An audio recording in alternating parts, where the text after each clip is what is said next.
저희가 매주 목요일에 이제는 말한다를 진행하고 있는데요. 오늘 모신 분은 뭐 굳이 설명을 안 드려도 아마 우리 촌철님들이 다 아실 것 같은데요. 한상혁 전 방통위원장입니다. 어서 오세요, 위원장. 예, 안녕하십니까. 반갑습니다. 요즘 뭐 하고 지내세요? 글쎄요, 이게 지금 제가 재판이 많이 걸려 있어서 예. 종종 변호사 사무실 나가서 재판 준비도 하고 예. 그렇지 않은 시간에는 아무것도 안 하고 그냥 지내고 싶은데 아무것도 안 하는 게 더 힘들지 않습니까? 예, 그게 힘들더라고요. 그래요? 그래서 오후쯤 되면 답답해지고 그래서 또 움직여야 되고. 제가 이렇게 좀 결례를 무릅쓰고 이런 질문을 드려보겠습니다. 마음의 화는 어떻게 다스리고 계십니까?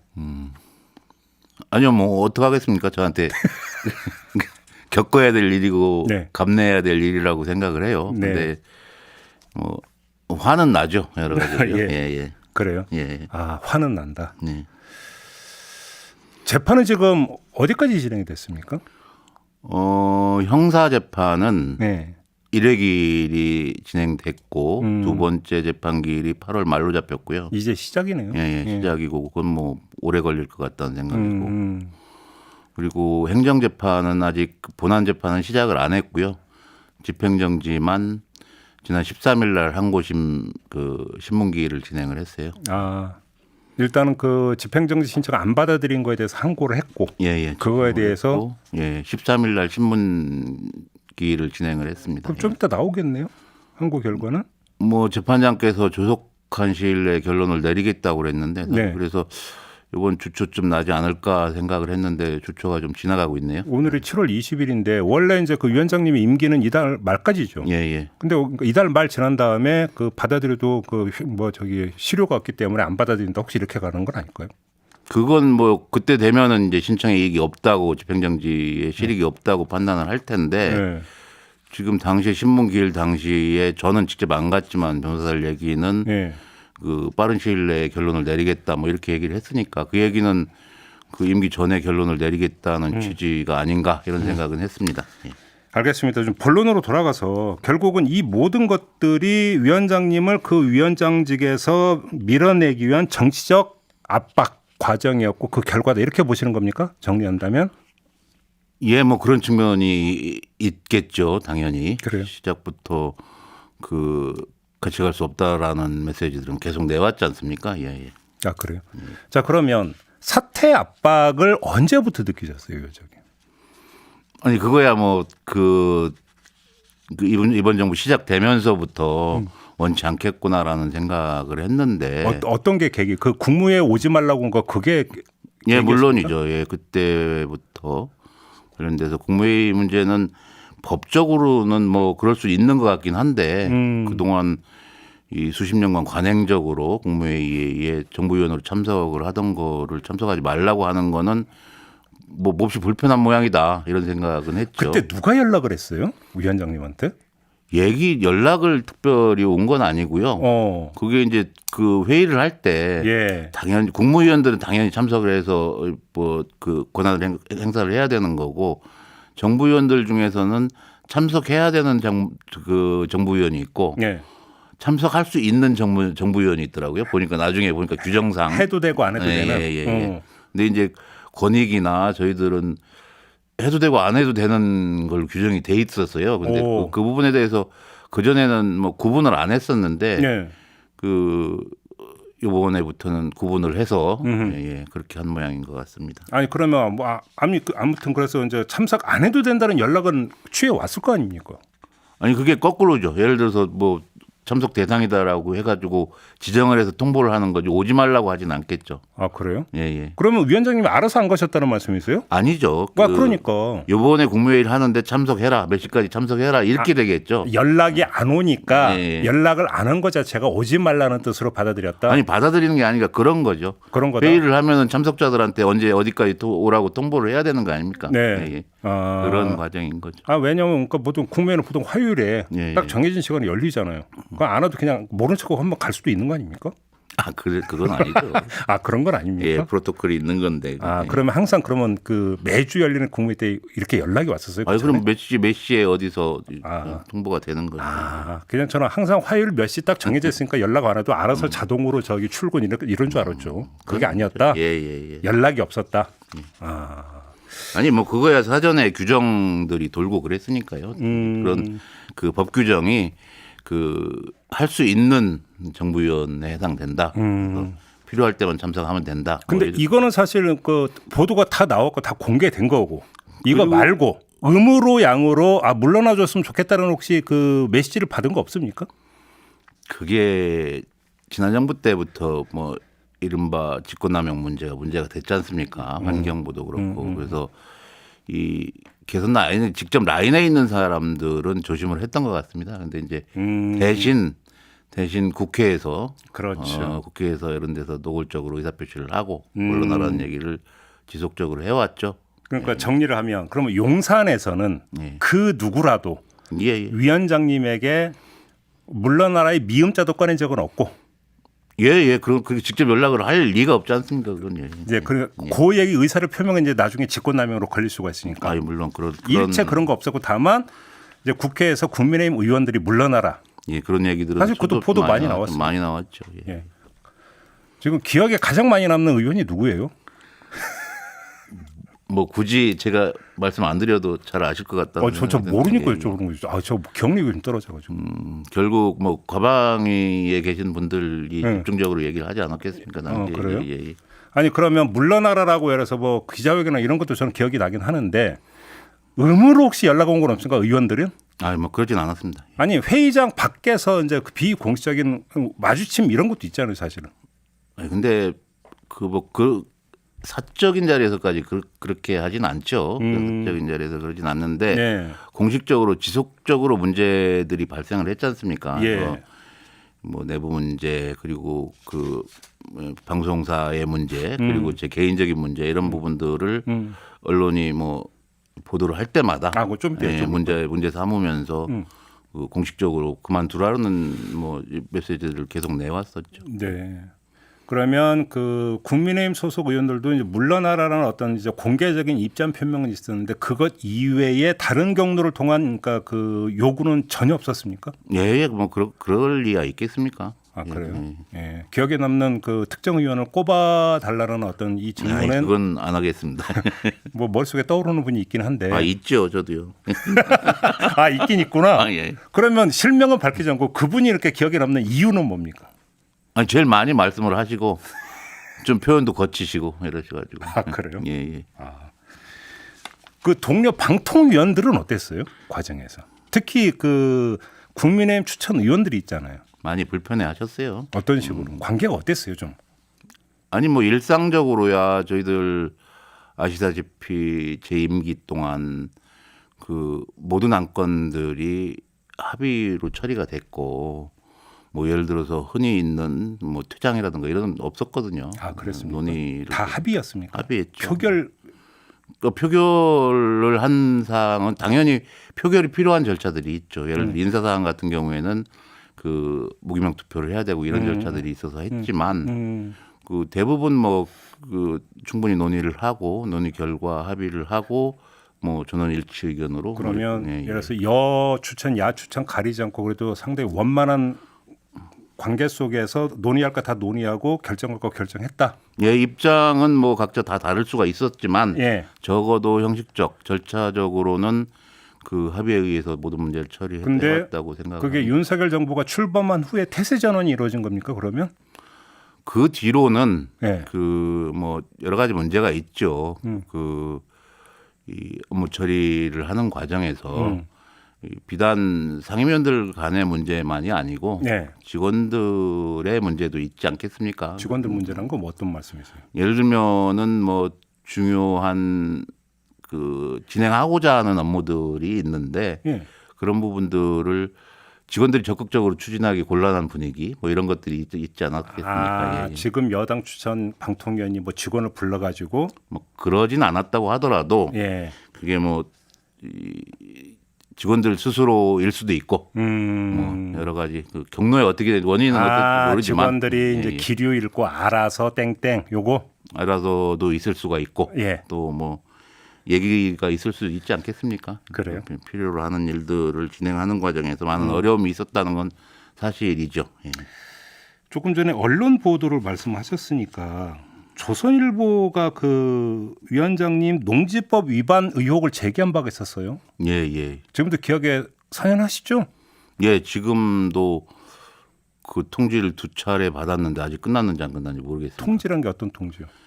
그 불송치 결정을 내렸다. 이 그러니까 보도에 대한? 경찰에서 예. 경찰에서 조사를 하고 예. 조사 결과 이 검찰에 송치하지 않기로 하는 무혐의 처분을 하겠다. 위원장님이 고소하셨어요 명예훼손? 아니요. 제가 명예훼손이 아니고 그 농지법 위반으로. 농지법 예, 예. 위반에 대해서 예, 예. 이 보도는 어떻게 받아들이셨어요? 뭐 상당히 나중에 뭐 들은 얘기지만 그 뭐 기획을 한 게 아닌가 싶은 생각은 들어요. 예, 예. 그러니까 현지에 그 기자분들이 찾아와서 네. 주민들을 만나고 네.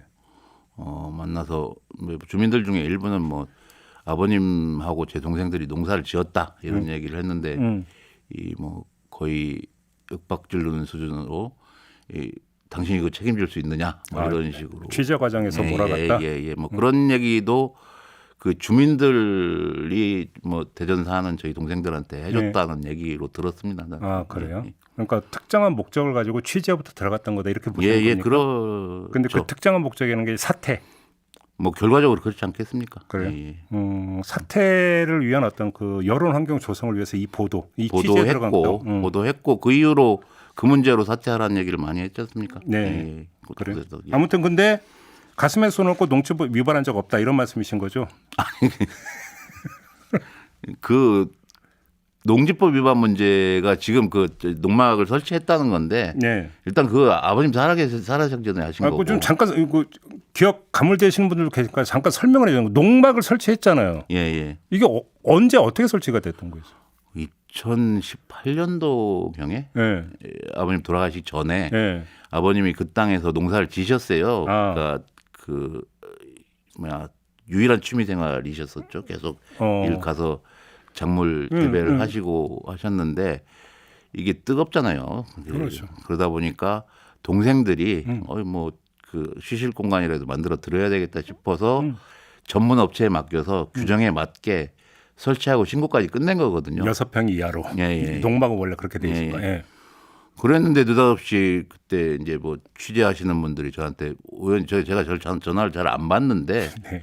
전화 와서 그거 규정대로 했을 텐데요. 그랬더니 규정 위반입니다. 그러더라고요. 그리고, 기자가? 예. 그리고 동생이 그리고 신고했다고 하던데요. 그랬더니 신고 안 했습니다. 이러더라고요. 오. 나중에 확인했더니 다 신고도 됐고 그 6평이 그 미만으로 그 규정에 맞게 돼 있었던 내용으로 나중에 확인을 했어요. 그러니까 그 이른바 그 취재 과정에 상당히 제가 느끼기에는 뭐 문제가 있는 취재가 아니었나 이런 생각을 합니다. 근데 기자는 어떻게 알고 이 취재에 들어갔을까요? 글쎄요, 그거야 뭐 정보가 있었겠죠. 그래요? 알겠습니다. 뭐 그것까지 알 길은 없고. 예. 아무튼 주변 흐름이 이제 그렇게 쭉 흘러가고 있었다 이런 말씀이시네요. 정리하자면. 그렇죠. 그러면 다시 국회로 잠깐 돌아가면 국회 과방위 소속 국민의힘 의원들은 알아서 위원장님 사퇴를 요구한 걸까요? 기류를 읽고 사퇴 요구를 한 걸까요? 이 질문 자체가 우문이죠. 그렇죠. 이게 뭐 그래요. 동시에 진행됐다고 생각을 합니다. 저는요. 그렇죠. 아무튼 그러면 이게 사퇴 압박 기류가 되게 오랫동안 지속이 됐잖아요. 예. 위원장님도 사람이잖아요. 사람이다 에이씨 안 해 그냥 내가 꼭 이렇게까지 하면서 버틸 이유가 뭐 있어 이런 생각 안 드셨어요? 물론 들죠. 들고 네. 뭐 아시는 분은 아시지만 제가 이 뭐 귀찮는 거 아주 싫어하고 뭐 이런 성격인데 아 예. 귀차니즘의 어떤 저것이군요. 예. 근데 그 제가 여러 번 우리 방통위 계신 분들한테도 말씀드렸던 것처럼 이거 지금 물러나면 내가 무슨 큰 잘못해서 물러나는 것처럼 비춰지겠다 이런 생각이 좀 들었고 예. 한쪽 측면으로는 예. 나에 대한 정당성, 그간의 방통위원장으로서 이 직무 수행에 대한 정당성을 한번 뭐 보여드리고 싶었다 이런 생각도 있었고요. 다른 한편으로는 이 제가 2012년도 방문진 이사를 할 때 이 이른바 공영방송 정상화 과정이라는 게 있었죠. 정상화 한다고 하면서 네네네. 경영진들을 막 그 모욕적인 방법을 통해서 몰아내고 하는 과정을 보면서 이거 매우 부적절하다. 방송이 정권의 향배와 관계없이 네. 독립성이 유지되고 그 임기가 지켜져야 되고 네. 이런 부분들이 필요하다라는 뭐 제 개인적인 소신도 작용을 했다고 봅니다. 두 가지 정도. 그러니까 하나는 이거 그 물러나면은 그 무슨 마치 크게 잘못을 해서 물러나는 것처럼 이렇게 비춰질 가능성이 있다는 거 하나 하고 지금 말씀드린 것처럼 이 이른바 공영방송의 독립성 이런 부분의 필요성이 있었다고 판단을 했습니다. 예. 그래서 결국은 TV조선 재승인 점수 조작 이른바 예. 이거로 그러니까 그 기소가 되면서 결국 이제 그 면직 처리가 됐는데요. 예. 그냥 결론 삼아서 조작하신 적 없습니까? 아니 이 6월에 감사가 시작됐고요. 예. 9월에 검찰로 넘어갑니다. 예. 그래서 3월에 영장 심사를 해요. 재영장 심사를. 예. 그러니까 6월부터 시작하면 근 뭐 10개월 가까이, 뭐 9월부터 시작하면 한 6, 7개월 이상 하고 5월 달에 기소를 합니다. 예. 그 기간 동안 60여 명을 조사를 했어요. 그리고 그 이 구속되셨다가 나오신 국장님이나 이런 분들은 뭐 근 20회 가까이 뭐 이렇게 조사를 받고 네. 이례적인 경우죠. 그 기간 동안에 그 뭐 결국은 입증을 하려고 했던 것들은 저의 지시하에 이루어진 행위다 이런 생각을 가지고 그런 결론을 끌어내기 위해서 했는데 결과적으로 없지 않습니까? 네, 그런 결과가 안 나왔고 그러다 보니까 지금 얘기는 그런 일이 벌어진 걸 알았는데 왜 아무것도 안 했냐? 결국은 이 얘기잖아요. 쉽게 지금 말해 이제 그 예. 어려운 법률 부작입니까? 그러니까 이제 그 공소장 사실 마치 자기처럼 해놨는데 예. 실제로는 아무것도 하지 않았다는 부작위에 대한 책임을 묻고 있는 거하고 다르지 않다고 생각을 합니다. 근데 보도에 따르면 위원장님이 보고받고 미치겠네 이런 말씀을 하셨다라는 거잖아요. 그거 제가 기록을 보고 있는데요. 예. 그 상황이 차에서 네. 제가 그 중대본 회의를 가는 출근 차량 안에서 전화 통화를 했다는 겁니다. 그러니까 그거를 대화 당사자인 두 사람이잖아요. 일단요. 그리고 굳이 더 나간다면은 그 같이 수행을 하시던 분, 뭐 이런 분들은 어떤 맥락에서 그런 얘기가 나왔는지 모르잖아요. 예. 근데 제가 기록을 아무리 봐도 저는 그런 뭐 얘기를 한 기억이 전혀 없고 미치겠네라는 표현조차 쓴 적이 없고. 그리고 대화 당사자였던 분도 자기는 그런 얘기 들은 적 없다라고 진술을 하고 있어요. 아 그래요? 예. 근데 왜 그게 그러니까 여기 기자까지 돼요? 그러니까 이게 왜 나왔는지를 저는 이제 뭐 좀 더 면밀히 봐야 될 문제라고 생각을 해요. 그래서 예. 백보 양보하더라도 예. 이런 상황이라는 거죠. 예. 아니 그러니까 통화했다는 분도 자기는 그런 얘기 못 들은 바 없다고 한다면 공소유지가 안 되는 거잖아요. 그러면. 공소사실도 아니에요, 그거는요. 아 공소 사실도 아닙니까? 그러니까 공도의 모두 사실로서 그런 의도를 가지고 예. 특정 종편 방송사에 대해서 이 해악을 끼칠 의도를 가지고 했다는 모두 사실을 주장하기 위한 근거로서 활용된 것뿐이지 네. 공소 사실의 범죄 행위에는 해당하지 않아요. 아 그래요? 예. 그러면 지금 하여간 기록을 쭉 다시 이제 쭉 살피셨다고 하니까 점수 조작을 지시 내지 방조했다라고 하는 것들이 입증할 수 있는 근거가 거의 없다고 그럴까요? 자체 평가하시는 겁니까? 아니 그 지시는 어떤 공소사에 담기지도 않았으니까. 지시는 없고. 예. 근데 결국은 이제 그런 뭐 조작이라고 표현을 하시니까 우리 사장님께서도 그렇게 표현을 하시는데 저는 뭐 그 표현 자체가 좀 잘못됐다. 예, 물리가 있다. 네. 저는 일관되게 당시에도 그렇고 심사위원들이 예.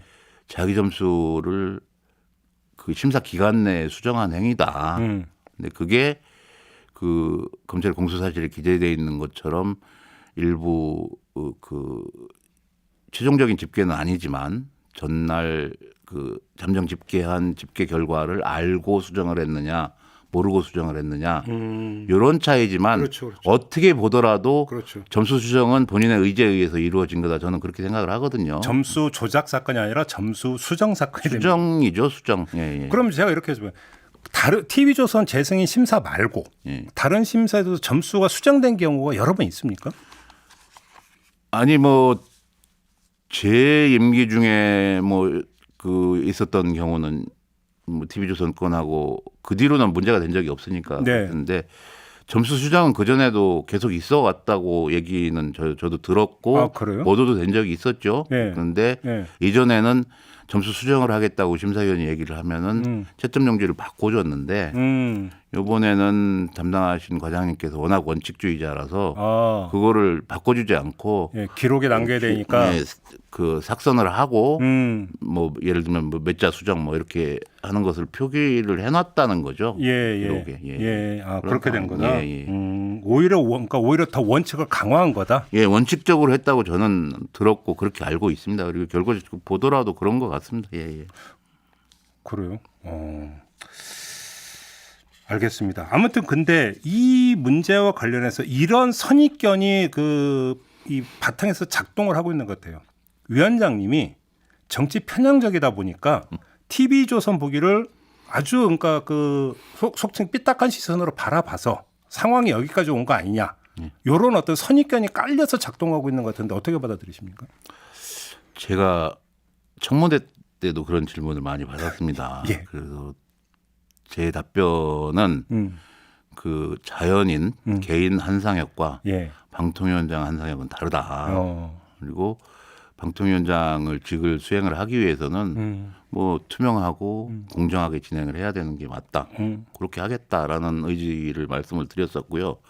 그렇게 진행을 해왔습니다. 네. 사실 그리고 뭐 여러 차례 말씀을 드렸지만 제가 그 민원연 활동을 해왔고 그렇기 때문에 일부 종편사에 대해서 비판적인 시각을 가지고 있는 건 사실이죠. 근데 그 비판적인 시각을 가졌다고 하더라도 그런 문제는 공론의 장에서 논의를 하고 네. 그 문제가 있으니까 서로 비판을 하고 이런 차원에서 진행된다고 생각을 하지 이게 뭐 어떤 다른 수단을 통해서 그런 부정한 방법으로 불이익을 주거나 이런 거는 있을 수 없는 일이라고 저는 생각을 하고 있거든요. 네. 그리고 또 하나는 지금 방통위원회 구성이라는 게 그 대통령 임명하는 두 사람, 그러니까 위원장과 상임위원 한 명, 그리고 야권에서 추천하는 위원 둘, 그리고 여당에서 추천하는 한 명. 결국 3대2가 3대2 구조가 되는데 네. 기본적으로 이 구조는 네. 그 한 사람 한 사람의 정치적 성향에 대해서는 인정을 하고 있는 거라는 거죠. 예, 예, 그렇죠. 비단 예를 뭐 당장 보더라도 지금 현재 제 5기 때 구성했던 방통위원들을 보더라도 세 분은 국회의원 출신입니다. 근데 국회의원들의 정치적 편향성과 네. 시민단체 활동을 했던 저의 정치적 편향성을 비교를 한다면은 뭐 답은 나오는 거 아닙니까? 예, 그런 예. 문제이기 때문에 예. 그거는 정치적으로 주장을 할 수 있을 할 수는 있다고 생각을 합니다. 예. 예. 알겠습니다. 지금 방송계가 요동을 치고 있는데 면직되신 이후에 몇 가지 좀 현상에 대한 그 위원장님의 견해를 좀 여쭤볼게요. 예. 일단 수신료 분리징수하는 내용의 방송법 시행령 개정안이 처리가 됐습니다. 예, 예. 어떻게 평가하십니까? 저는요, 그 방통위원장을 하면서 그 미디어라고 그러지 않습니까? 미디어가 이렇게 커뮤니케이션 수단으로서 민주주의를 완성을 위한 토대, 제도적 토대 뭐 이런 기능을 하고 있고 또 다른 한쪽 측면으로는 미디어 산업이라는 측면도 있다고 예, 예. 생각을 해요. 그렇죠, 그렇죠. 그래서 이 두 부분을 어떻게 균형을 맞춰 나가고 양자 모두 긍정적인 방향으로 작용을 할 수 있도록 해야 된다고 생각을 하는데 그렇기 때문에 다양한 논의는 가능하다. 예. 그 한국 사회에서 과연 공영방송의 존재가 필요하고 유의미한 존재인지 이제는 논의가 돼서 전부 민영으로 돌리고 이렇게 하는 게 산업적 측면이나 커뮤니케이션의 뭐 수단이라는 측면에서 바람직하다 이런 의견이 있을 수 있다고 생각을 합니다. 네. 그렇다면 논의를 해야죠. 사실 공론화 과정을 통해서 과연 그 막대한 재원을 들여서 공영방송인 KBS를 유지하는 게 바람직한지 아니 이런 걸 해야 되는데 느닷없이 그런 절차 없이 이게 무슨 속전속결로 그것도 방통위의 직무대행 체제 아닙니까? 네. 저 법 공부하면서 직무대행의 권한 범위에 대해서 많이 뭐 법 공부를 하면서 했어요. 예. 그러니까 직무대행은 현상 유지적 업무의 유지적 업무를 해야 되는 거지 현상을 변경시키고 이래서는 안 된다는 그럼 게 이게 이제 월권이라고 보시는 거죠? 저는 월권이라고 생각을 합니다. 그래요? 그러니까 그 이거는 굉장히 많은 논의들이 필요한 과정이고 네. 수십 년간 대한민국 정부 수립 이후에 유지되어 온 공영방송 체제를 네. 통째로 흔드는 문제인데 네. 이런 거를 직무대행 체제에서 급속도로 그렇게 바쁘게 진행을 한 것도 문제고 예. 그 시행령 체계도 참 답답합니다. 그 분리징 아니 뭐 통합징수 할 수 있다라는 규정을 바꿔서 통합징수 할 수 없다라고 규정을 하는 걸로서 해결을 했는데요. 뭐뭐 할 수 있다라는 거는 뭐 개인의 자유, 영업의 자유든 기업의 자유든 이런 측면에서 당연한 거를 선언적으로 한번 선언하는 정도에 그치지만 뭐뭐 할 수 없다라는 것은 기본적으로 이해 당사자들의 기본권을 제한하는 규정인데 그리고 법에 위임 없이 시행령에서 갑자기 뭐뭐 할 수 없다라는 규정을 두는 것도 저는 법률가로서 볼 때 타당하지 않다 이런 생각을 하고 있는 거예요. 모법의 범위를 벗어났다. 위임이 없잖아요. 할 수 없다라는 어쨌거나 그 영업의 자유, 통합징수를 하든 협약에 의해서 그런 그 통합징수를 하든 이런 것들을 결정할 수 있는 뭐 이런 것들이 영업의 자유 범주에 속하는데 그런 거 할 수 없도록 하려면은 뭔가 근거 규정이 있어야 되지 않겠어요? 그럼 위원장님 말씀은 이중월권이네요. 그러니까 주도했던 직무대행도 직무 범위 밖에서 했고, 예, 저는 그렇게 봅니다. 시행령 대행도 모법 범위를 벗어났고. 모법에 없죠 그런 내용은요. 그러니까요. 근데 조금 전에 민영을 이야기했는데 그러면 분리징수의 끝에는 민영화가 있다고 보시는 겁니까? 아니 지금 수신료를 분리징수를 하게 될 경우에 예. KBS 자체적으로 예상할 때는 6천억에서 1,000억으로 줄어든다는 얘기고요. 징수 비용은 400 몇십억 들던 게 2천억 가까이 들어간다는 얘기를 하고 있습니다. 그러면은 기본적으로 그 KBS가 운영을 할 수 없는 상황이 되겠죠. 그럼 어떻게 되겠습니까? 이게 그리고 ETV 떼내는 것밖에는 방법이 없다. ETV 떼내도 그럼 1TV는 뭐로 할 거예요? 나머지 ETV는 광고로 해서 확족을 하든지 수신료 갖고 해야 되겠죠. 수신료 없는데 수신료 거치지 않고 오히려 비용이 더 드는 바인데요. 천 몇백억은 있다는 거 아니에요? 아니 근데 비용 생각을 해야죠. 1TV까지 그럼 민영화 가능성이 있다고 보시는 거예요? 아니요. 그런 문제는 아니고 저는 뭐 심도 있는 고민을 했을까 싶은 생각이에요. 고민을 했으면은 차라리 그런 구체적인 시나리오가 있는 것도 아닌 것 같다. 뭐 저는 제가 보기에는 이게 참 그런 고민 없이 해놓고 처음에는 경영진을 교체하기 위한 수순이 아닐까 싶은 생각이 들었는데 이미 그 수준을 넘어선 것 같고 그러니까. 이거 다시 걷어들이기도 애매한 상황이 돼버렸습니다. 어려운 상황이 돼서 그러니까요. 어떻게 해결할지는 앞으로 지켜봐야 될 문제인 것 같아요. 그럼 위원장님 말씀대로 약간 속된 표현으로 그러니까 대책 없이 지른 거다 이런 말씀이시네. 그야 뭐 평가는 뭐 각자 할 몫이긴 하지만 예. 대책이 없는 상황이지 않습니까? 어떻게 그래. KBS는 재원이 1조 이상 들어가는데 그 지금 광고 지원 갖고 충당이 안 되잖아요. 그럼 어떻게 할 거예요? 그러니까. 예. 1TV도 광고하게 하면 어떻게 됩니까? 광고하면은 다른 방송사들 종편 수입이 줄어들겠죠. 예. 그건 절대 안 되는 거고요. 그리고 그것도 결국은 이 방통위 승인해야 될 사항인데. 그렇죠. 예. 분리징수 해놓고 1TV 광고 허용하면 이게 뭔가 앞뒤가 안 맞는 거죠. 예, 그런 문제가 있죠. 근데 KBS 같은 경우는 그 다음 수순을 지금 또 이제 그 이사진 개편 추진하고 있고 일단은 그 아까 얘기했던 TV조선 재승인 점수 수정 사건에 위원장이었던 분은 면직 처리해버렸고 예. 이어서 남명진 이사장 법카 사용 문제가 이제 제기가 됐던데 거기까지 갈 거라고 보세요? 아니 그게 그 언제예요? 그 2012년도, 2010년도, 12년 그때 했던 과정들을 그대로 되풀이하고 있는 거 아닌가 싶은 생각이 듭니다. 정현주 사장 그러니까 찍어낼 때 그렇게 갈 것이다. 그렇게 되면은 이사진이 개편이 되면 김희철 사장 해임하고 새 사장 앉히고 이렇게 갈 거다. 수순은 그렇게 될 것이다. 아니 뭐 지금까지 그래 왔고 예. 그럴 거라고 생각하는 건 뭐 저뿐만 아니라 이 그 주변에 있는 분들 모두 그렇게 예상하지 않겠습니까? 그러면 위원장님의 전문적 식견으로 MBC는 어떻게 될 거라고 전망하십니까? MBC도 비슷한 수순을 그렇지 않겠습니까? 지금 방통위에서 방문진에 대한 검사권을 행사를 하겠다고 하고 있는 거 아닙니까? 네. 지금 뭐 방문진 이사가 6대3 구도인데 그렇죠. 한두 명만 교체를 하면은 바뀌게 되죠. 아, 그럼 내년 8월 임기 만료 때까지 안 기다리고 중간에 구성 교체를 시도할 거다. 지금 당장 그 방통위 인력을 대폭 늘리고 감사 인력을 대폭 늘린 것들이 예. 그런 이제 방통위가 검사 감독권을 가지고 있는 기관들은 모두 동시에 감사를 하고 있는 것 같아요. 지금 그 방문진도 하려고 그러다가 조금 뭐 감사원 감사 이후로 늦췄다는 얘기는 저도 보도를 통해서 봤고 그 방송통신심의위원회에 대한 예산 검사를 하고 있고 이런 과정들이 동시에 진행이 되고 있는데 그 이유 없이 하지는 않지 않겠습니까? 거기도 그러니까 예, 예. 그러면 6대3 구도니까 KBS 똑같이 2명을 만약에 속아내고 이쪽에서 3에 2명을 붙이면 5대4가 되니까. 예, 예. 뭐 KBS는 7대4인데 둘을 바꾸면 6대5 구도가 그렇죠. 예, 예.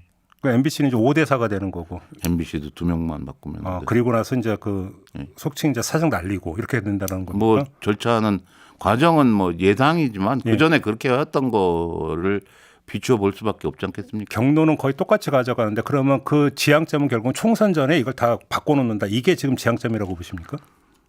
그 뭐 예상은 그렇게 하죠. 네. 결국은 그렇게 하지 않을까 싶은 생각은 하고 있습니다. 그래요.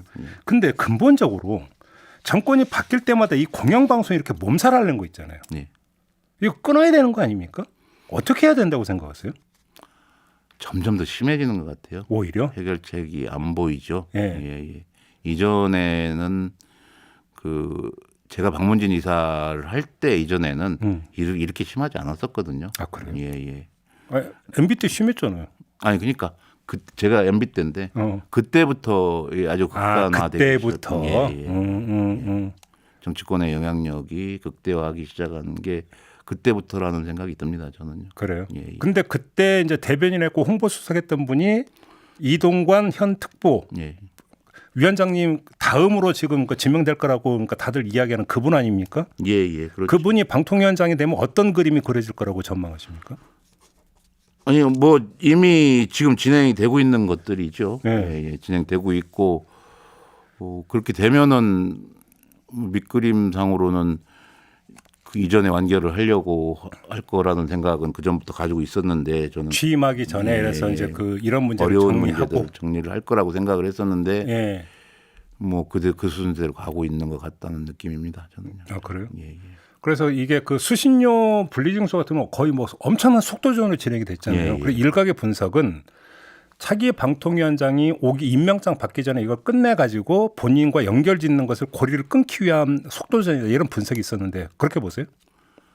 아니 그러니까 이렇게 할 이유가 없죠. 아까 말씀드린 대로 그거 아니면 직무대행의 그 권한 범위가 어디까지인지에 대한 이 상식적인 판단이 있을 수가 있는 건데 그 뭐 정상적으로 하려면 그런 의지가 있다고 하더라도 6기 방통위가 구성이 되고 나서 네. 거기서 진행하는 게 맞지 않겠습니까? 근데 그 2달 남겨놓고 제가 해임되고 직무대행 체제에서 그 엄청난 일들을 진행을 하는 것들은 그 뭐 새로 오시는 분 이전에 완결을 지으려고 하는 의도가 아닐까 싶은 생각은 뭐 누가 봐도 자명한 일이 아니에요. 근데 왜 지명을 안 할까요 지금?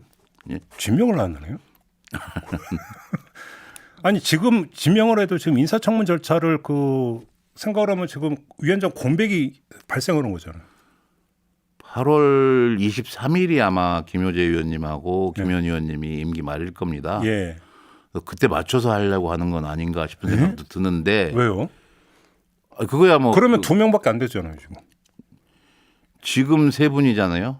지금 3분인데 2분이 그만두고 그럼 한 사람이죠. 한 명 남는데 차기 방통위원장이 임명장을 받는다 하더라도 2명.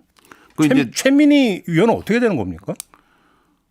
그것도 답답한 문제입니다. 사실 그 다른 거 다 떠나서 네. 그 국회에서 의결을 했잖아요. 그리고 국회에서 의결을 하는 과정에서 법적 결격 사유에 대해서는 살펴봤을 거라고요. 그런데 이걸 왜 잡고 있는지도 잘 뭐 이해가 안 가는 측면이 있어요. 숫자 구성 문제 때문이라고 아니면 지금 이거 속도전 있게 지금 진행하는 거고. 물론 사실상 그럴 수 있겠죠. 예. 두 분이 최민희 의원 임명을 했으면 2대2 구도니까 그러니까. 안 되잖아요. 그래서 그런 의도는 있었겠지만 그런 그 표계산 이걸 제외를 하고라도 아니 국회에서 의결을 해서 보낸 거를 특별한 이유에 대한 설명도 없이 네. 계속 안 하고 있는 거는 전 잘 납득이 안 가는 부분입니다. 알겠습니다. 속된 질문 하나만 더 드려볼게요. 예. 정현주 방심위원장은 무사하실까요? 뭐 지난번에 KBS에서 그 해임 되시고 네. 뭐 앞으로도 임기가 많이 남아가지고 예. 남아서 그렇게 진행되지 않을까 싶은 생각은 듭니다.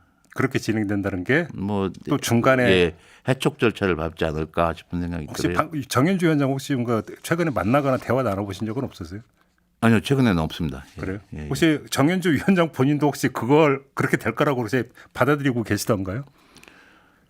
아니 뭐 최근에 그 만나 뵙거나 통화한 적이 없기 때문에 그런데 본인도 뭐 생각을 하시고 있지 않겠습니까? 그리고 지금 방심위에 대한 감사가 진행이 되고 있으니까 그러니까. 그 결과가 어떻게 나올지 또 법인카드 문제를 얘기를 하고 있는 것 같더라고요. 또 법합니까? 예. 법카가 진짜 무섭군요. 법카 함부로 받으면 큰일 나겠네 이게. 예. 안 쓰는 게 상수입니다. 위원장님 법카는 뭐 아무 문제가 없었던 거죠? 저는 제가 쓴 적이 없어요, 한 번도. 법카를요? 그 비서실에서 예. 사용을 하고 제 공식적인 일정이나 이런 데서 비서실에서 결제를 하고 했지. 제가 법카를 가지고 다니면서 쓴 적은 없습니다. 집 앞에서 쓰신 적 없고 아유 물론이죠. 그건 마트에서 쓰신 적 없고. 그거는 금지되어 있는 거니까요. 그건 아예 할 수도 없어요. 예. 그러니까요. 마무리 좀 해야 될 텐데 사실 위원장님하고 전현희 국민권익위원장이 사실 세트로 예. 언론 보도를 많이 타지 않았습니까? 예. 근데 위원장님은 아무튼 불행하게도 중간에 면직되셨고 예. 전현희 위원장은 임기는 채우고 퇴임을 하셨습니다. 예. 그 퇴임 장면 어떻게 지켜보셨습니까? 뭐 제가 어떤 언론에선가 한번 얘기를 한 적이 있는데 예. 제가 면직될 당시에 이 직원들한테 인사를 안 하고 나왔고 기자실에만 들려서 기자들한테만 인사를 하고 나왔어요. 예. 그러면서 제가 했던 얘기는 집행정지해서 돌아와가지고 퇴임식 하겠다 하고 예. 나왔는데 예. 이게 안 되고 있어서 좀 가슴 아픕니다. 그래서 어떤 식으로든지 간에 저하고 4년 가까이 근무했던 우리 방통위 직원분들에 대한 고마운 마음 그리고 미안한 마음은 전하고 싶은 생각이 있어요. 네. 그런 기회가 주어질 수 있으면 좋겠는데 뭐. 근데 사실 그 TV조선 그 문제로 방통위원급이 아니라 지금 그 실무진까지 지금 사법처리 대상이 돼버린 거잖아요. 예. 이게 방통위 어떤 직원들한테 미치는 영향이 되게 크지 않습니까? 힘들죠. 힘들고 네. 그 나중에 다 뭐 증거 자료들 통해서 공개되겠지만 그 우리 60여 명이 조사를 받았거든요. 직원하고 뭐 당시 방호요원에서 다 합쳐서 한 60여 명이라고 그러더라고요. 근데 방통위 직원들 같은 경우에는 뭐 반복적으로 수차례 조사를 받고 이런 과정에서 얼마나 힘들었겠어요. 그러니까 그런 어려움들이 뭐 느껴지죠. 말 그대로 분위기가 흉흉한 거 아닙니까? 힘들죠. 그러니까. 알겠습니다. 전현희 위원장은 그 이제 퇴임했고 그 차기 총선 출마설 이야기가 좀 나오던데 예. 위원장님은 어떻게 계획이 좀 있으세요? 저는 전혀 계획 없습니다. 그냥 재판에서 이기는 거. 저는 정치를 했던 사람도 아니고요. 예. 그래서 뭐 특별히 계획 없습니다. 그런 부분에 대해서는요. 그래요? 그리고 저는 뭐 또 그 전에 해오던 직업이 있지 않습니까? 변호사시고. 예. 그래요. 마무리해야 되는데 혹시 못다 말씀 있으실까요? 다시 말씀드린 대로 그 지금 상황에서 너무 안타까워요. 이게 저는 뭐 그 정치 권력이 바뀌고 나면은 특히 여론 형성에 중요한 영향을 미치는 방송에 대해서 영향력을 행사하고 싶은 생각이 드는 건 뭐 인지상정이라고 생각을 합니다. 근데 그런 것들은 법에 정해진 절차 그리고 상식선에서 이루어져야 되는데 너무 폭력적으로 진행되는 경우에는 그 안에서 상처받는 사람도 많고 궁극적으로는 대한민국의 이 어려움이 더 가중될 것 같다는 생각이 들어서 네. 이 지금 현재 상황을 굉장히 안타깝게 보고 있습니다. 그래서 그리고 그 과정에서 이 말씀드린 대로 그런 이제 욕구 이런 것들을 실현하기 위해서 이 간접적으로 피해를 본 사람들이 많지 않아요. 당장 구속돼서 고생을 한 우리 직원들도 있고 네. 그 과정에서 조사받은 우리 직원들도 있고 뭐 그런 부분이 많이 안타깝습니다. 그래서 빨리 치유가 됐으면 좋겠고 좋은 결론이 내려질 거라고 생각을 하면서도 그 과정이 너무 오래 걸릴 것 같아서 걱정입니다. 예. 제가 욕심 있다면 꼭 이제 마지막이라는 거 하나만 더 이렇게 하는데 못된 버릇이 있는데 그냥 한번 버릇 발동 한 번만 더 할게요.